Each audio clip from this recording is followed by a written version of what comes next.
Proverbs chapter 21. Do justice and judgment, follow after righteousness and mercy, safety is of the Lord. The king's heart is in the hand of the Lord, as the rivers of water. He turneth it whithersoever he will. Every way of a man is right in his own eyes, but the Lord pondereth the hearts. To do justice and judgment is more acceptable to the Lord than sacrifice. An high look and a proud heart, and the plowing of the wicked is sin. The thoughts of the diligent tend only to plenteousness, but of every one that is hasty only to want.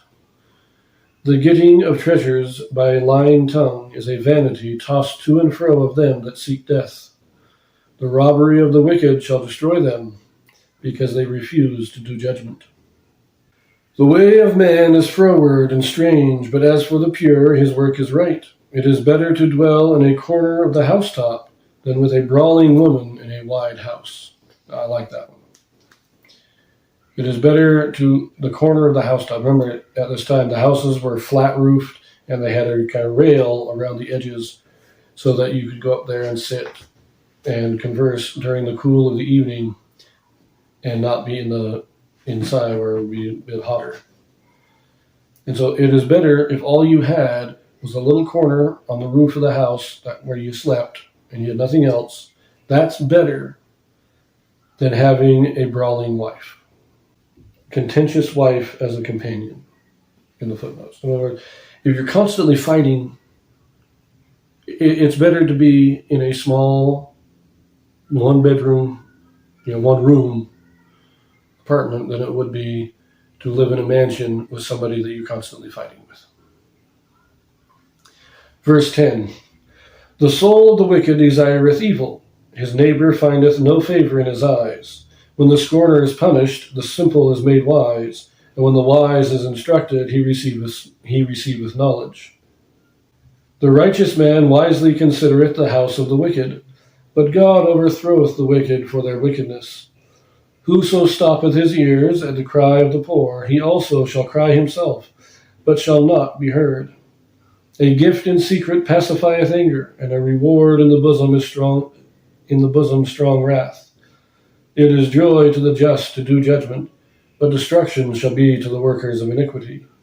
The man that wandereth out of the way of understanding shall remain in the congregation of the dead. Again, this isn't talking about physical death, but spiritual death. Remember that. Verse 17. He that loveth pleasure shall be a poor man. He that loveth wine and oil shall not be rich. In other words, those who waste their money on frivolous things will never acquire any significant wealth. Verse 18. The wicked shall be a ransom for the righteous, and the transgressor for the upright. It is better to dwell in the wilderness than with a contentious and an angry woman. There is treasure to be desired, and oil in the dwelling of the wise, but a foolish man spendeth it up. He that followeth after righteousness and mercy findeth life, righteousness, and honor. A wise man scaleth the city of the mighty, and casteth down the strength of the confidence thereof. Whoso keepeth his mouth and his tongue keepeth his soul from troubles. Proud and haughty scorner is his name, who dealeth in proud wrath. The desire of the slothful killeth him, for his hands refuse to labor. He coveteth greedily all the day long, but the righteous giveth and spareth not. The sacrifice of the wicked is abomination. How much more when he bringeth it with a wicked mind? Let's pause and go back there. The desire of the slothful killeth him, for his hands refuse to labor. He coveteth greedily all the day long. This is so much for the modern day. How many people, I've seen it on TikTok, YouTube, and I'm not saying it's the majority of people, but there's a significant minority of people who buy into the socialist nonsense, who want to not work and have the government take care of them. Coveteth greedily all the day. Why should I have to work? Why can't you just take care of me? That is not as uncommon today as it should be. Returning to verse 27. The sacrifice of the wicked is abomination. How much more when he bringeth it with a wicked mind? A false witness shall perish, but the man that heareth speaketh constantly. A wicked man hardeneth his face, but as for the upright, he directeth his way. There is no wisdom, nor understanding, nor counsel against the Lord. The horse is prepared against the day of battle, but safety is of the Lord. No wisdom, understanding, or counsel against the Lord.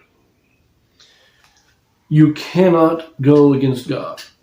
Man's reasoning will never prove God wrong. Will never prove God doesn't exist. God is there. He is perfect.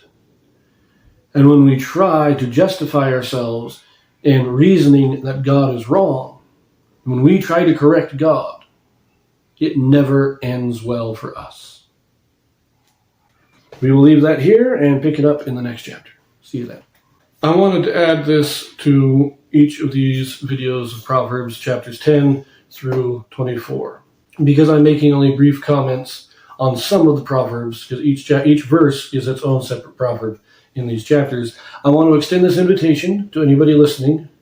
If you would like to make a comment on any of the Proverbs, post a comment or just ask me a question what I think of any of the Proverbs that I may have not made a comment about.